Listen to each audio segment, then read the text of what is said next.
Bonjour et bienvenue sur cette chaîne Khalsa Vision, Khalsa qui signifie pur et libre en Punjabi. Et c'est bien l'objectif de cette chaîne, vous apporter des savoirs et enseignements pour vous rendre libre et souverain au travers du yoga, de la méditation, du développement personnel et de la spiritualité et bien plus encore. Aujourd'hui, on va parler de la souffrance. Parce que la souffrance, on a tendance à la fuir, on a tendance à vouloir l'endormir, à vouloir l'éviter au point de ne même plus l'observer, de ne même plus la ressentir, la remarquer et qu'elle finisse par faire partie de nous. Et c'est un sujet que je trouve intéressant parce que finalement, la souffrance, d'une part, elle recèle des cadeaux cachés et d'autre part, quand on a tendance à l'endormir, que ce soit avec des médicaments, avec des plantes, avec d'autres addictions qui peuvent être autant un smartphone, du shopping que de l'alcool ou autre, et bien finalement on se coupe des enseignements qu'elle nous apporte et finalement on en paye quand même le prix puisqu'elle finit par agir sur notre personnalité, sur notre caractère, sur nos émotions. Et on finit par se couper de ça et à ne plus s'en rendre compte.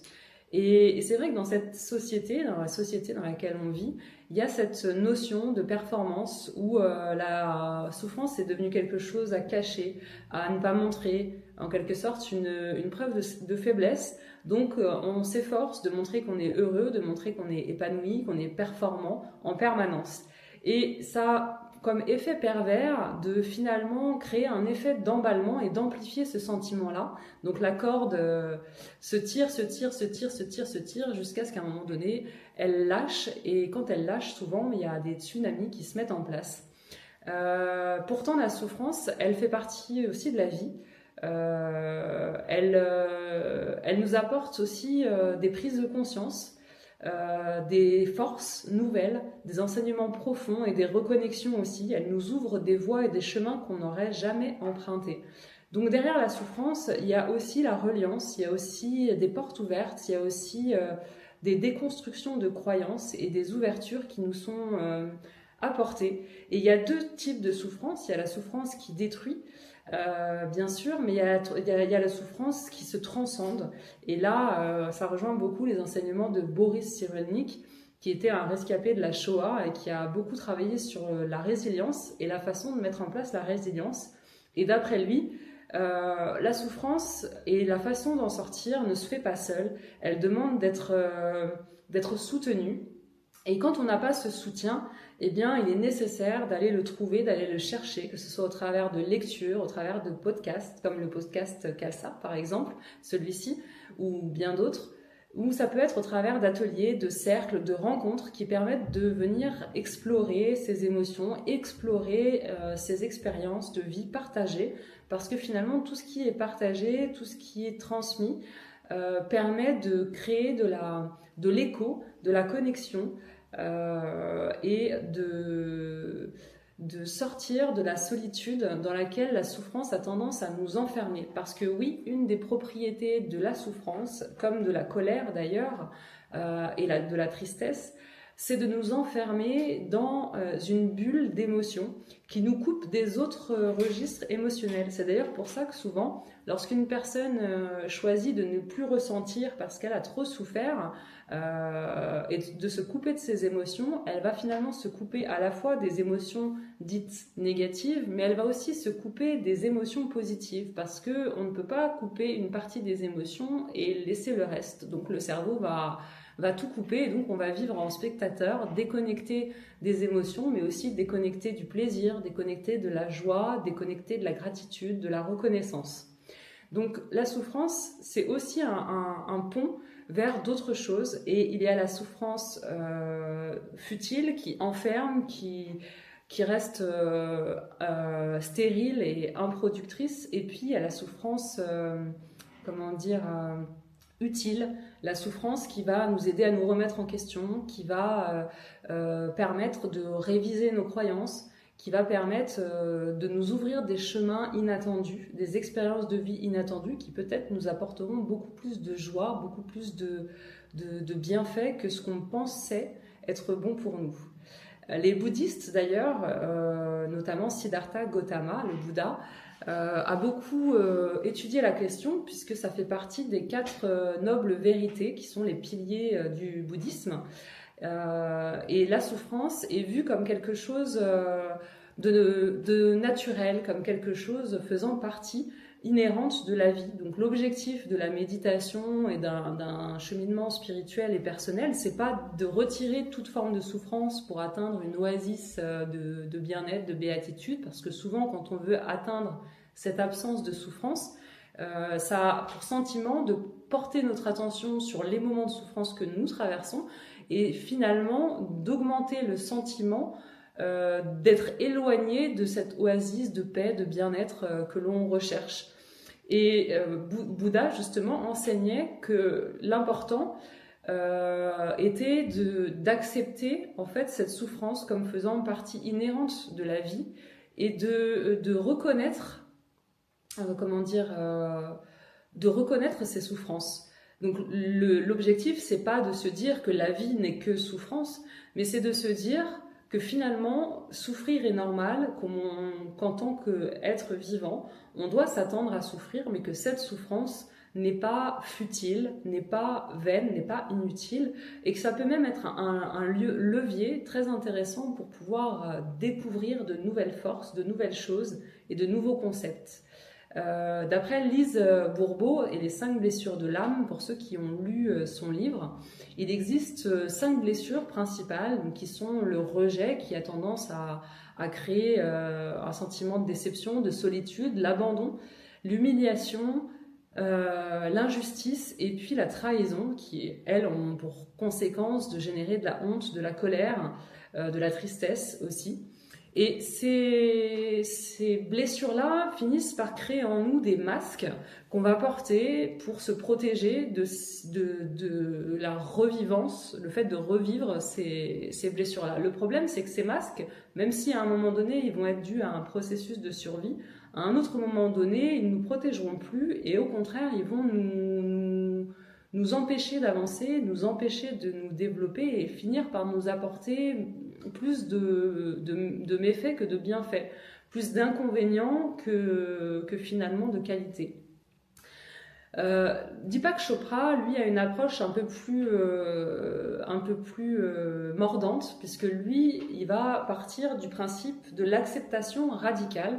Donc selon Deepak Chopra, la souffrance, elle est soit primaire, c'est-à-dire qu'elle vient de l'événement lui-même, lié à une perte, une douleur, un deuil, une épreuve de vie, mais elle peut être aussi secondaire, et c'est là où on va avoir un pouvoir d'action, parce qu'effectivement, la souffrance primaire, elle est inévitable. On vit un événement malencontreux, on vit une épreuve de vie, on tombe sur une personne qui nous fait souffrir, on tombe sur une situation qui est douloureuse, la perte, une douleur, un deuil, on ne peut pas y échapper, on ne peut pas l'éviter. Par contre, la souffrance secondaire, elle est liée à notre résistance à cet événement, à cette souffrance, à notre refus que cela soit ainsi, que cet événement ait pu se produire. Et cette souffrance secondaire, finalement, on a un pouvoir d'action dessus. Alors c'est vrai que c'est difficile quand on est dans des blessures comme celle de l'injustice, ou des blessures de trahison ou d'humiliation, parce que les émotions sont très très fortes et plus elles sont puissantes, plus il est difficile finalement de reprendre contact avec son cerveau rationnel, avec cette capacité à pouvoir justement réguler cette intensité.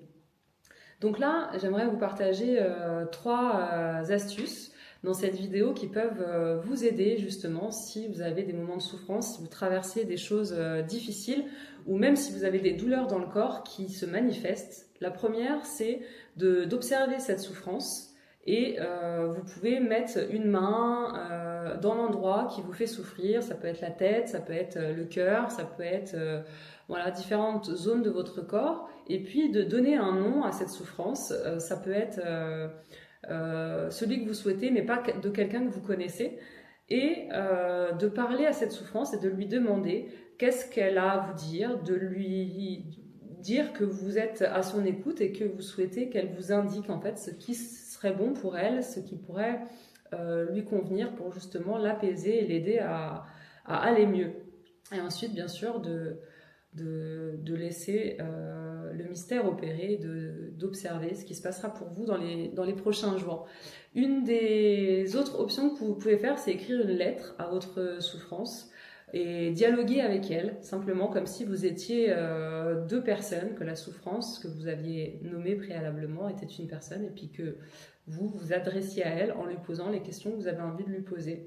Vous n'hésitez pas à la rassurer, n'hésitez pas à l'entendre, et souvent, il y a des choses assez intéressantes qui se passent.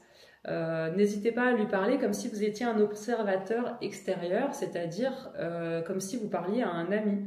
Qu'est-ce qu'un ami vous dirait dans cette circonstance? Donc, qu'est-ce que vous diriez à cette souffrance? Pourquoi c'est intéressant? Parce qu'au niveau neurologique, il a été prouvé que lorsque l'on observe une situation, une souffrance, une émotion, ça permet de réactiver les zones du cerveau, notamment liées à l'amygdale, qui gèrent les émotions. Donc ça permet d'apaiser ces fluctuations.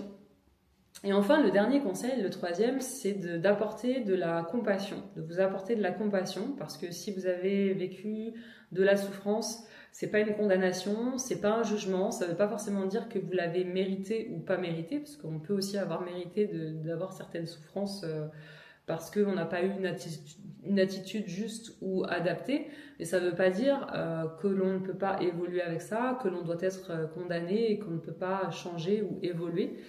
J'aime à dire de toute façon que ce sont les actes qui sont condamnables et pas les personnes, parce que je trouve que c'est important de dissocier une personne de ses actes, parce qu'une personne peut évoluer à condition qu'elle le veuille, bien sûr, et qu'elle ait envie d'avoir une attitude juste. Et c'est là où on entre dans les enseignements yogiques, où on va sortir du karma, c'est-à-dire des causes de souffrance, pour entrer dans le dharma, la voie dharmique, c'est la voie du juste, la voie du milieu aussi, enseignée par Bouddha. Donc voilà, j'espère que ces partages vous ont parlé, vous ont intéressé. N'hésitez pas à mettre dans les commentaires si il y a une souffrance qui vous interpelle, qui vous appelle, qui est là depuis longtemps pour vous.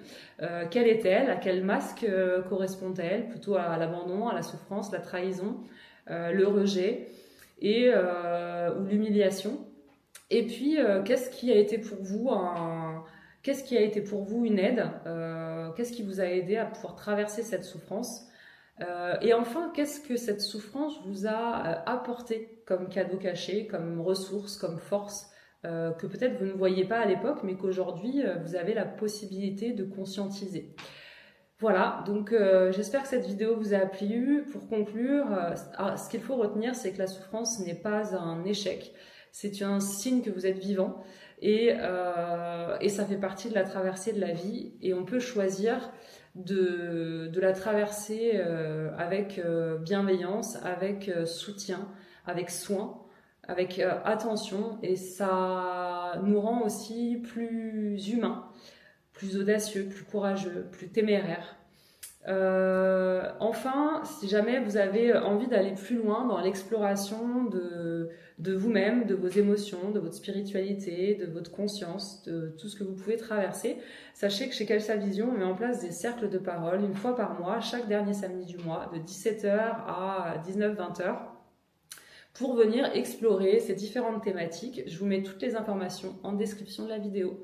Si ça vous a plu, n'hésitez pas à partager, à liker, à vous abonner, de façon à pouvoir continuer à avancer ensemble. Merci à tous.